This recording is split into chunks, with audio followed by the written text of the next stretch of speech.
Hi everyone, I'm Joanna Penn from the creativepenn.com and today I'm here with Kevin Koekkoek. Hi Kevin. Hi Joanna. It's How are you doing? Oh no, it's lovely to have you on the show. Just a little introduction. Kevin is a designer and 3D printmaker. He runs 3D Kev and focuses on 3D printing, making and digital manufacturing as a tool for makers, designers and artists. He's also the author of 3D printing projects, 20 design projects for your 3D printer, and runs workshops in London. So I'm super excited about our chat today. But Kevin, why don't you start by telling us a little bit more about you and how you got into 3D printing? Yeah, I'm Kevin. I'm a London-based maker, and I started professionally 3D printing about 2 or 3 years ago. But before that, I was an architectural model maker. That's something what I still do. So yeah, I already had a bit of a taster of 3D printing and all the different kind of CAD packages. Those are software packages that you need to create 3D information. So I was already a bit aware about the whole technology. And funny enough, it was because of a friend of mine. I worked freelance at a model making company in Amsterdam, or architectural company. And my friend, he was the workshop manager, and he said, well, if you want to keep on board with us, you really need to look into 3D printing, because that's the new thing. And they also purchased a big industrial 3D printer. So from that moment on, I started to do a bit of research. I started to make my own non-architectural based designs. And then I really enjoyed it. I was like, wow, I want to jump on this whole new thing. So that's how it started. Fantastic. And so right now, what are the types of things that you're doing in 3D printing? So now I'm really focusing on training and workshops. I really like that. So I designed, I make really small bite-sized designs. And the cool thing of 3D printing is, you can, my students or participants of the workshop, after the workshop, I always give them like a small print. And my latest designs are jewelry pieces as well. So I made some 3D printed jewelry pieces that are on Etsy. But I really like more the whole making process than the whole retailing process. So I think my audience can agree with that. No, that's fantastic. So I guess just in case anyone doesn't know, what is 3D printing so that people can kind of visualize it? Yeah, of course. So basically a 3D printer makes objects, and there are 3 different kinds of main 3D printers on the market. One that works with powder and with a laser. That's a big industrial machine. So the machine lays down a layer of powder, and then with a laser it melts a layer of powder, and then the machine lays on another layer of powder, and so on and so on and so on. Another industrial machine, but there are some desktop versions available now that works with a liquid and again a laser. So the laser solidifies liquid. It's photosensitive material. So if it's exposed to light, it gets solid. And the most common 3D printer is an extrusion printer. I have a few of those printers as well, and they work there's a big roll of plastic. I call them spaghetti printers because this is spaghetti. So imagine this is plastic. There's a big spool, like a kilo of the spaghetti is on that spool, and then the spaghetti goes into a nozzle that's about 200 degrees Celsius, and then the nozzle moves around, and layer by layer, it creates an object. So, for example, I made this phone stand. Well, it's probably really hard to see for people, but I can see that they're like really small layers. And something like this takes like 20 minutes. Yeah. I 3D printing. And that's really interesting. So I've tried a 3D printing thing with the spool of spaghetti type thing. Yeah. And it was probably 2 years ago, maybe 18 months ago now. So how fast is this technology kind of, growing? Because you just said 20 minutes. And even a year ago, I think it would have taken much longer, wouldn't it? And the lines were much fatter, and it seems to be getting more and more detailed. Yeah, it gets more detailed. So 20 minutes for this one would be if it is indeed like a fat one. But because those printers, they melt plastic, and the plastic goes to a really tiny hole, there are some restrictions of physics that you can't really force it. So there is a limitation of speed with this kind of 3D printers. But So the powder one, is the powder one, like I think I saw Hewlett-Packard just put out a powder That's one. Right. Yeah. Also, those powder ones, they print. So the print takes also a while. But then also the powder needs to cool down.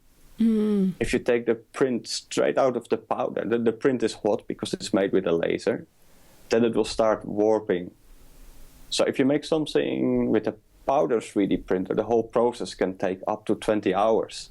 Yeah, and I've heard people say that. But isn't one of the biggest things is like the 20 hours thing? It's like, yeah, that's a long time. But people are using it, as you said, for architectural models and prototypes that in the past they would have actually had to get manufactured. Is that the prime reason for using 3D printing? Is that prototype? Yeah, exactly. I think that's you just nailed the hammer on the, I don't know how you say it. But hit the nail on the head. That's right. So yeah, you're right. It's like, 24 hours, that's a while. But you're right. If you need to do something by hand, it takes a while. And I work with ceramic artists and jewelry makers, and my own jewelry.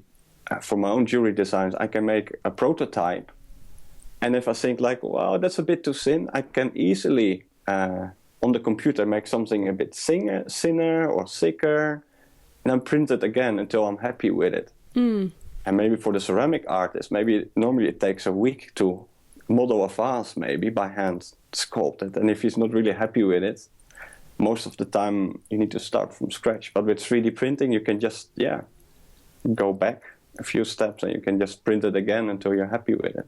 That's really cool. So I have so many questions. So my first one is what materials, like you mentioned there, ceramics, doing a prototype, but you also said jewelry. What are the materials that people can actually 3D print in? It's not, because it's not just plastic, is it? Yeah. So there are 3D printers on the market that could print in gold or stainless steel, also with the powder and a laser. But for jewelry, for example, like my wedding ring is also made with the help of 3D printing, but they 3D printed in wax, and then the wax was investment casted. So what they did, they printed the ring in wax, then they gave it to the jewelry maker. The jewelry maker embedded the wax in liquid plaster, and the plaster was set. The whole unit goes in the kiln, melt out the 3D printed wax ring, and then pour in silver. When the silver is cooled down, they break away the plaster, and then the ring can be polished. Oh, that is awesome. So that's basically like the way people have cast bronze statues for all of history. That's basically what you're saying. So you've actually made the wax model with the 3D printer, and then you've done the old school creation. Oh, that's so cool. Oh, I love that. And well, that kind of leads into my next question, which was, you call yourself a maker, and you make jewelry. You're clearly a creative person. You're making lovely things, and a lot of I went to a museum near here recently and saw some gorgeous 3D printing stuff. So, but when people hear computers and like you mentioned, the software, and we'll get into that in a minute. But when a lot of people think computers, ooh, that's just not very creative.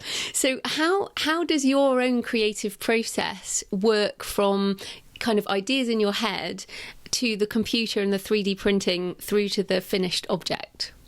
So I start with the most basic tool available in the world. It's like pen and paper. That's how I start off. So I make a few sketches, and then I pick the nicest one out if I'm really working on a targeted design. And then I bring that into the computer. and then I 3D model that on the computer. And then first I make some printouts just on plain paper. Because on the screen it's really easy to get lost in detail because I can zoom in on a detail, but maybe it's so tiny. So I just need to have a reference to scale again. So that's why I print it on paper. And then I will make some changes and then probably print it in 3D if I'm happy with the process, with the outcome. So your creative process now just incorporates using the computer, and it doesn't take you out of like a creative zone as such? No, that's right. I just start with pen and paper, and sometimes I start in the computer, but then sometimes I also go back, just make a scribble. Rarely I just start straight in the computer. Normally I always have some sketches, and I just go from there. Which is really cool. Okay, so then what are the technical requirements then? Because we've talked about, and the actual printer is like a physical box, like a box that things are layered up in.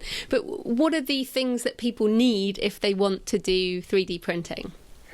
Well, if people already want to have their hands on a 3D print, there's a website called Shapeways, and you can order designs that are 3D printed already.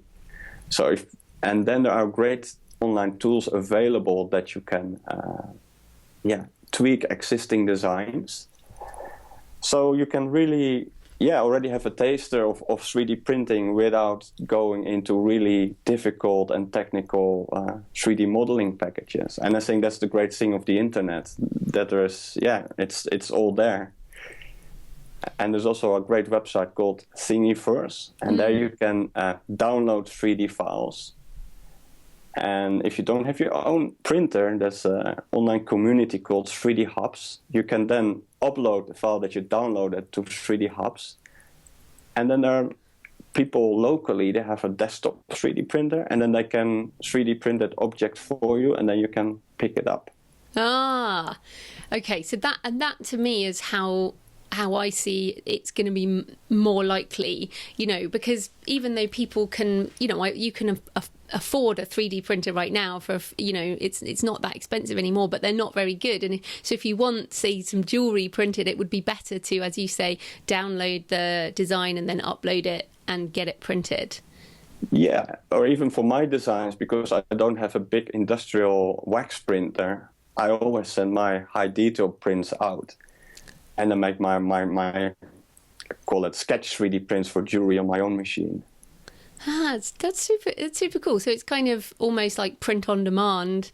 Yeah. That we have with books. Yeah. You don't even really need to touch it. So as someone who sells, if you get an order, you don't print it yourself and send it to the customer. It's all outsourced.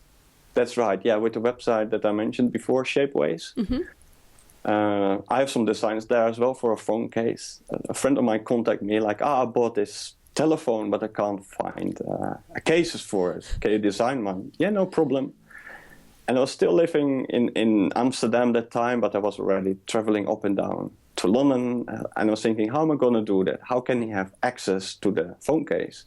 So I put it on Shapeways. And then when the design was finished, and then I noticed that I had an order. So I emailed my friend, did you order the phone case? No, not yet.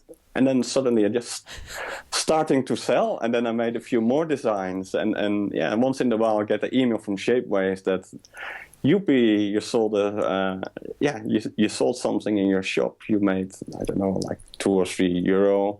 But that's quite nice. That's awesome. Well, which begs the question, how much does one sell designs for? Is it like an ebook, like as in the cost is generally quite low, or would it depend on how complicated the design is? Yeah, so the cost of 3D printing, they're mainly based on the volume that it takes in the machine, or how much material they use for that 3D print. So a telephone case is I think around. Already the materials around 15 or 20 pounds. And with Shapeways, I can set my own commission. So I can say, you know what? this is a really nice design. I spend lots of hours on it, so I want to make at least, I don't know, 20%. And maybe you made the design and like, yeah, you know what, I just want people to make, share it. And then you can set also like non-commission. And yeah, Shapeways, they do all the handling, they 3D print it, they ship it off to people. So yeah. Yeah, so it is literally just like CreateSpace, which tells you how much your book will cost to produce, and then you add on your profit on the top of that. Right. Yeah. Okay, that's really, really cool. So, so some things would be super expensive, but although I guess it would also depend on what type of printer you use. So is that all included in the specs? Yeah, you can choose different materials with Shapeways. So you can even select silver. Like my wedding ring, I did that to that same process. Oh. So my wedding ring, maybe in plastic would be, I don't know, €10, but in silver, 90. So yeah, you can change. You have lots of settings for your shop. So you have a small personal shop on Shapeways that you can set your pricing, your materials. Yep. To do that. So then another interesting thing is that you talked about tweaking existing designs. So this to me, let's talk about copyright first, because I'm really interested in this. So your design for, say, that phone case, is there a copyright on the design itself? Yeah, I'm not really worried that because my designs, people can only get the physical product. Oh, you're not selling the design. Exactly. So if someone goes through the effort to buy a case and to copy it, then I'm not really too worried about that. Right. But are people selling just designs or only the finished product? Yeah, there are. I can't really come up with the name, but there are websites instead of selling the physical object, you could sell the design. Or the websites such as Thingiverse, that you upload a design and then people can download it. But with Thingiverse, you can't charge money. But there are other websites that you can put. You can price your products. But for me, like also in my book, I have several designs. I was thinking like, shall I upload the designs to Thingiverse so people can download it? And then I was thinking, no, I like making aspect. I want to give people the making experience. So people can make everything out of my book. And then they have those are all my designs, but I made them for like a kind of educational purpose anyway. Yeah, and just because you have a lovely Dutch accent, but just for people, the site is Thingiverse, like universe, but thing at the front, right? Yeah, that's right. Just checking everybody got that. No, that's really cool. The other thing I read is that you can, like, there are people like museums now scanning with some kind of 3D scanner, like a chair from a period of history, and then people can use that design to print a chair in the same way that chair was, to look like that original design. Is that something that you're seeing more of, that sort of scanning aspect? Yeah, funny enough, at my once I went to a meetup and there was a lady from the National History Museum, and they were scanning artifacts. And also you can download it from their website, so you can download maybe like an old bone from old dinosaurs that they scanned in. And I think that's a great tool for, I can imagine, for universities and schools, because maybe university or the other side of the world can now download that file from an old bone from a dinosaurs and 3D print it, and then all the students they can have a look at it. So I think that's a great use of 3D printing. Yeah, I really like that. Although again, that's, I know a lot of people think about, and I know in the maker community and everything, it's kind of, people aren't worried about it, but the stealing designs, as in if someone did want to steal your design, they would order the print, then they would put it in the scanner, and then they would scan that to a design, right? Yeah, but 3D scanners, there's lots of touch up to do. Because to 3D scan a face, I don't know if you ever saw it, like small mini-me's in color. But the details are really bad. So if I want to 3D scan, let's say my wedding ring, for a start, most of the 3D scanners will have problems because it's a reflective object. Right. So you will need to give it a special bit of coating. And then when the 3D scan is finished, maybe the 3D scanner missed some parts, and then you will have holes in your 3D scan. And a 3D printer doesn't like holes in files, so you need to make sure that the object is completely closed. So 3D scanning is not really plug and play, let's say, as if I make a copy. So it's not as easy to pirate as an ebook, basically. No, exactly. Yeah, which is super. So you have this book. So just so people can kind of think about different things that they could potentially do as starting out, because your book is 20 design projects for your 3D printer, and so you get people to do presumably small projects. So what are some of the things that people might want to start with or do with their kids or something to get people into it? Yeah, I think generally if you start on your own designs, just start with something small, what's really easy to 3D model, so you don't get demotivated. And then after that, because the learning curve is quite steep for 3D modeling, so just start with something really small, like maybe like something like this. This is a coaster. It's also one of the coaster, yeah, and you can stick your finger through that, right? It's got this is all open, Or so a key ring. A key ring, yeah, that's a good idea as well. So just something really small, and also something the smaller, the easier to 3D print. And square or rectangle or something. Yeah, that doesn't really matter, but yeah, just keep it small and simple, and then you can go from there. Because if you design like, you know what, I want to make a Swiss Army knife with moving parts, and with a teaspoon from plastic and lots of crazy stuff. Yeah, that's quite cool, but you're just gonna struggle with it, and yeah.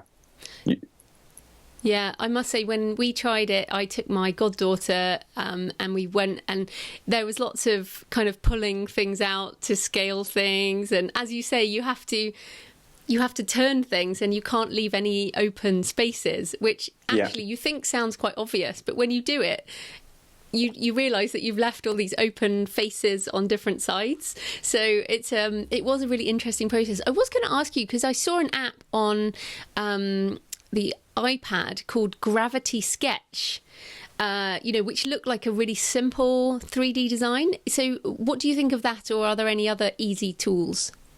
Yeah, funny enough, I went to a small focus group and with several other designers. So I tried the application, and I was thinking, it's good for people, who just want to have a taster of 3D printing. But those applications are also a bit limited because you can't really work with dimensions. But I think it's a good starting point, absolutely. And also now with the internet, that lots of tools are available. Most of the tools are free or low cost. So I think it's your imagination is your only stopping point, I think. Yeah, exactly. And I've talked about it on the podcast before. I wanted to get the Key to the Gates of Hell 3D printed as part of my novel Gates of Hell, and so I went to get it designed, and I kind of wanted to get it 3D designed so that it could be printed, but it turned out that getting a 2D design turned into a 3D design was more complicated than I thought it was going to be. So if I have a 2D design, the key is quite difficult. I mean, it's quite complicated. It's got like a little skeleton on the top, and it's but if other people have, say, children's authors have 2D sketches from their books, what would be the process to turn a 2D sketch into a 3D printed design that you could then order? Yeah, there are some tools available that can create extrusions from simple line drawings. I know that a big 3D printing manufacturer called Ultimaker in their software.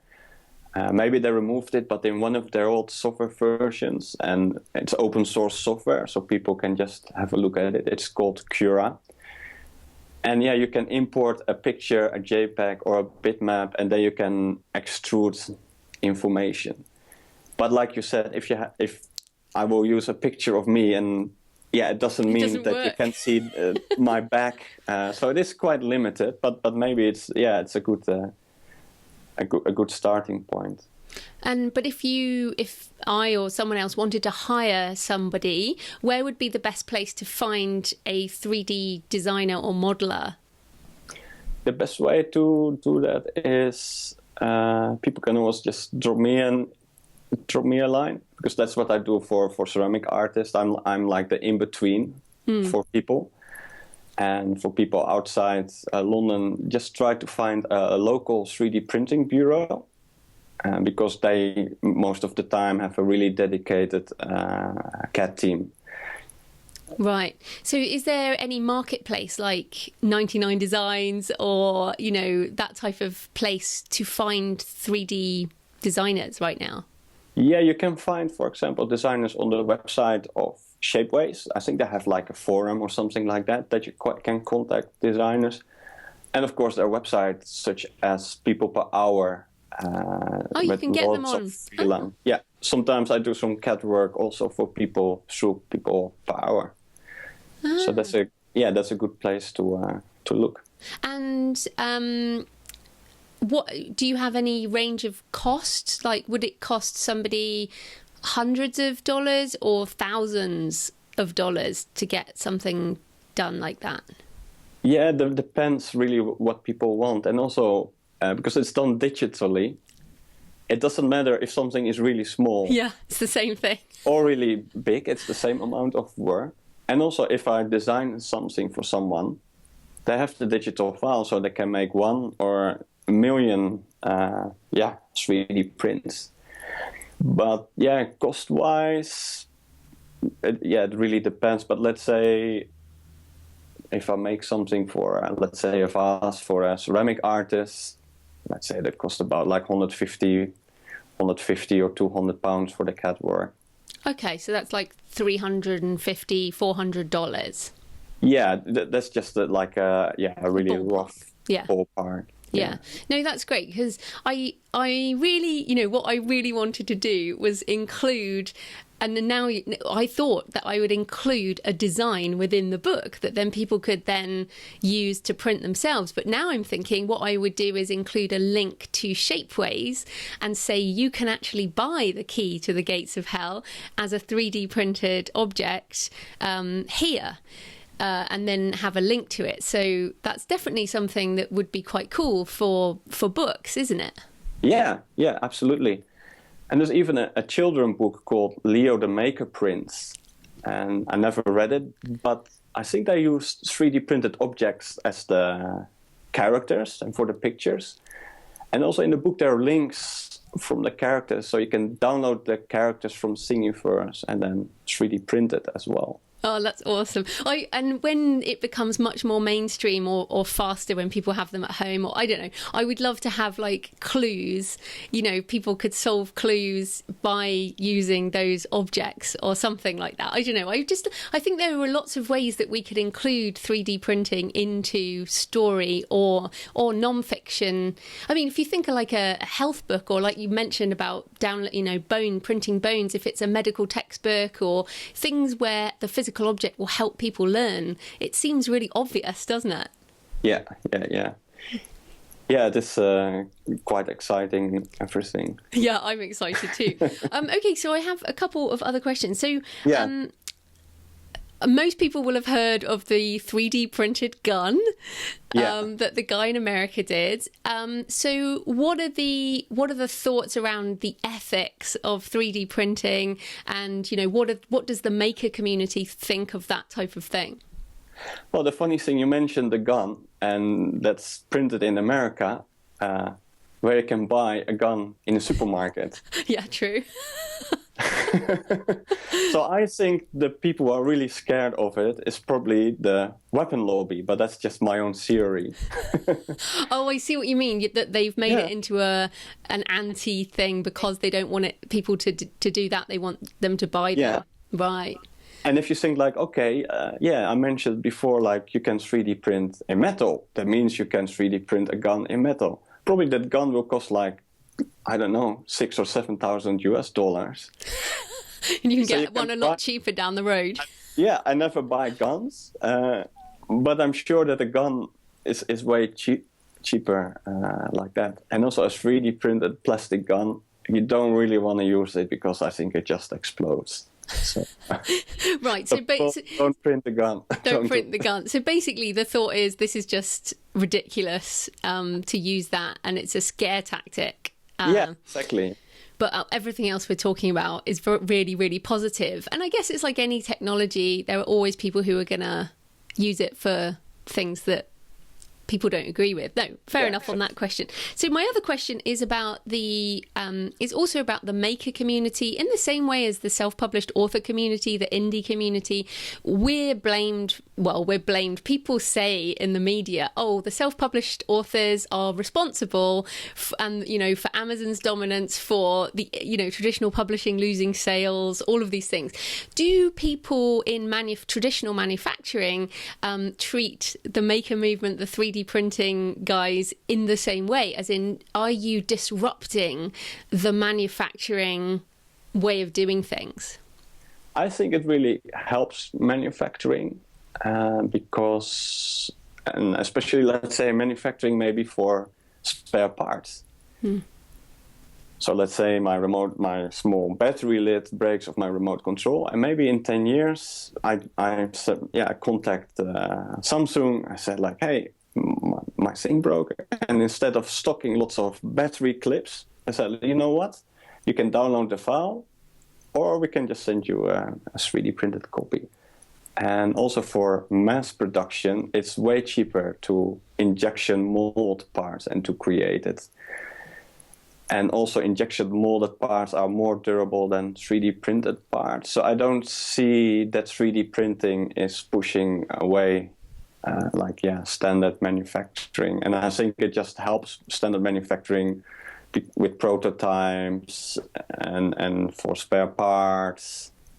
So I don't think it's a real threat. So it's not a disruptive technology as such?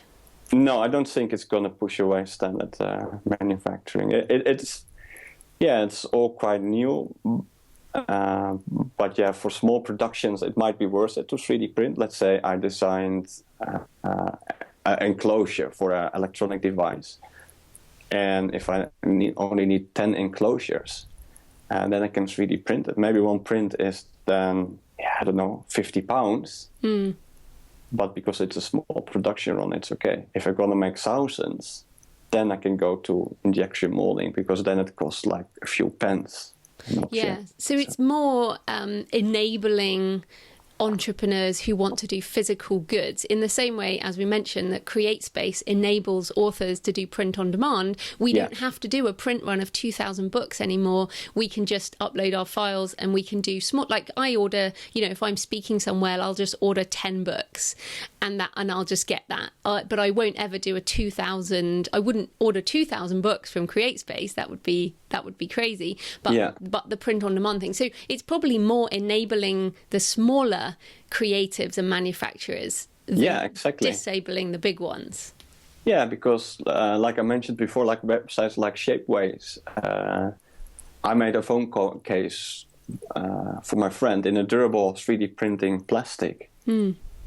And I just upload it, and he could order it whenever he wanted.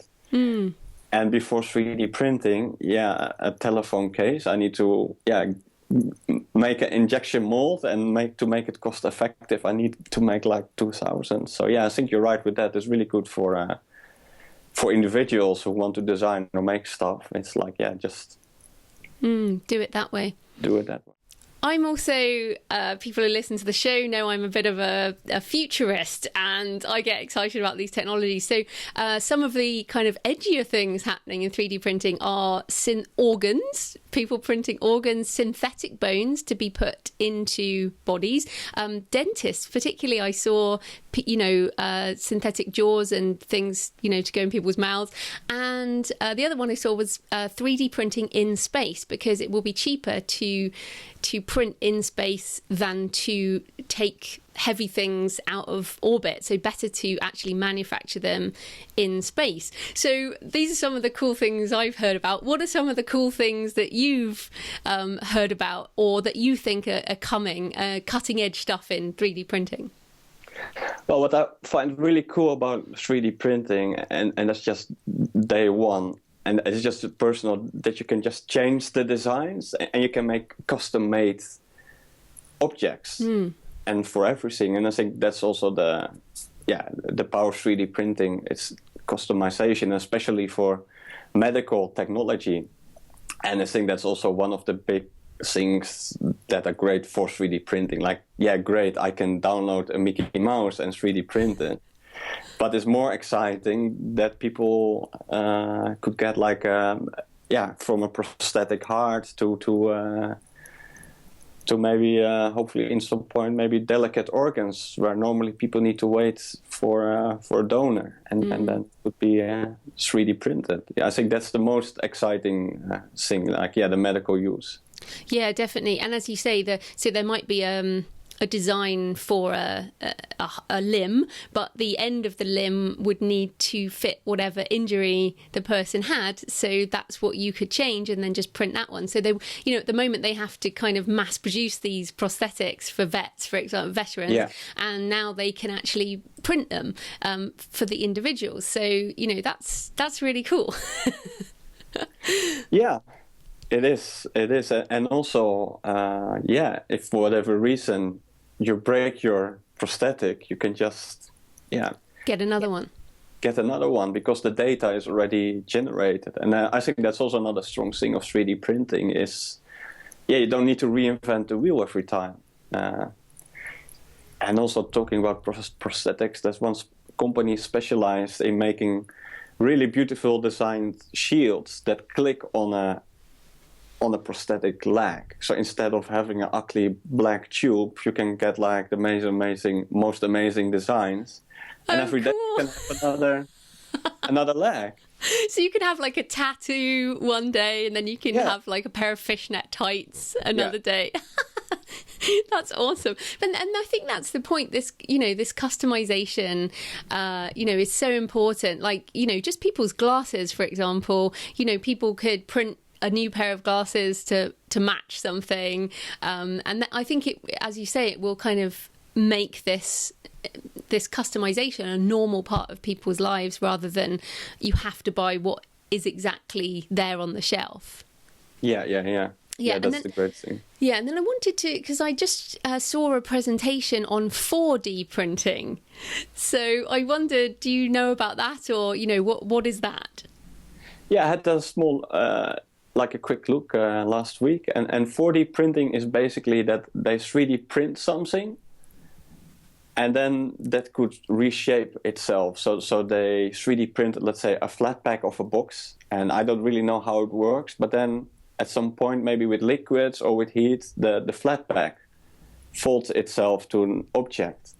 And I was thinking, like, that's really nice, and it's like, yeah, of course, maybe for medical use, that would be great. Maybe you need to put something and you don't have much space, or maybe it needs to go, I don't know, you need to make an incision really small, and then or maybe even inject something, and then with the 3D printing technology it unfolds to something. So I think we definitely we're getting ahead of our imaginations here, aren't we, in terms of what we can imagine. But it's a really interesting presentation. I'll link to it in the show notes, or people can just Google 4D printing, because when you see it, and he shows a little prototype on the video, and it's like, whoa, that's really weird.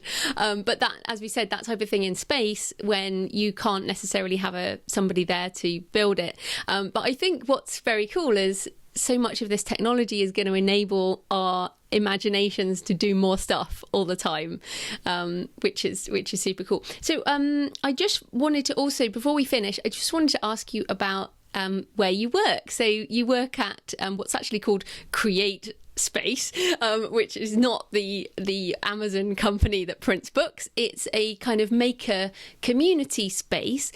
So tell us a bit about what goes on at this type of maker space, and if people want to go and find one locally, what can they expect? Yeah, so I'm a member of it's called Create Space London. I think they were told off by Amazon, so they the name is Create Space London. All right.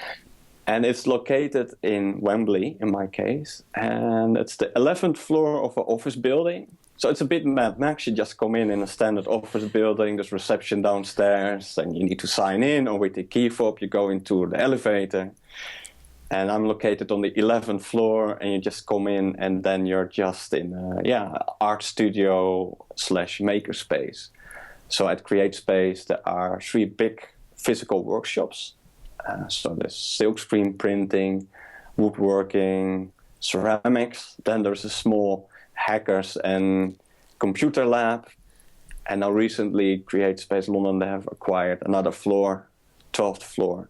So there's also a classroom where I give workshops.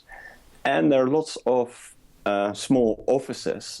And I'm having one of those small offices as well. So there's my computer, my 3D printer, and I'm looking out over London, so I can see the skyline, and the Shard, and all the other high-rise buildings. And there's a mixture of different people. So it's really from ceramic artist to 3D print designer to screen printing artist. And one of my, I don't really know how to colleagues, I say, but we don't really work together, but we share the same space. He's a robotics designer. Oh, cool. So he makes robots. So there's everything is there. So it's really cool. I love that idea. And I think, most people who live in a reasonably sized city in Western Europe, I guess, at the moment there are more of these spaces sort of growing, aren't there, in cities? So people should just Google maker space and their city or a nearby bigger city, and they might be able to go use these. Because of course, as you said, some bigger printers, people can't afford those unless they are collectively acquired, which is what these spaces are doing, which is so cool. Yeah, it is really cool. And I remember the first day that I came in, because I didn't really know which direction I was going. I remember for 2 years. So I came in as people really do stuff, and it was so buzzing, and you just want to make stuff and create. So it's a really good atmosphere. It's really cool. Yeah, I love it. And I think authors listening were probably going, oh, but, we just have to sit on our own and type, and it's so lonely. And it really attracts me to this type of space, and it makes me want to do physical stuff, because as authors now, we don't need to do physical stuff. We just write, and the books can be printed or whatever and sent to people. But I love this idea of doing physical making, so, and if people have kids are a great excuse, aren't they, to kind of say, go, you can take your kid along, like I took my goddaughter to try one of these workshops, for example. So if people wanted to do a 3D printing workshop, like if they are in London and they come along to one of yours, is it like a whole day or half a day? What can they expect at a workshop? Yeah, I run workshops there around 2-3 hours. And that is from beginning to the end. And at the end, the 2-3 hours is also including some snacks and refreshments afterwards. And I realized that for me personally as well, because doing stuff with the computer is quite intense. And I think 2-3 hours is really the sweet spot, because then you're just too much information. And they come out with a small 3D printed something. Afterwards, because it takes a while to 3D print something. So later on, I will send them the 3D prints, or they can pick it up at the studio if they're a member of Create Space, or else I just send it to them. Oh, it's very, very cool. I'm very excited about this technology. I think more people should be doing stuff with that. So where can people find you and your workshops and all your work online? Yeah, I have a website, 3dkev.com. And then people can follow me at 3dkev. And if people want to know a bit more about Create Space, just Google Create Space London. And my workshops are, I still need to update my website a bit, but I'll make sure that's done when people see when they see the video. And yeah, my workshops will be listed on my website. Fantastic. Well, thanks so much for your time, Kevin. That was great. Thank you.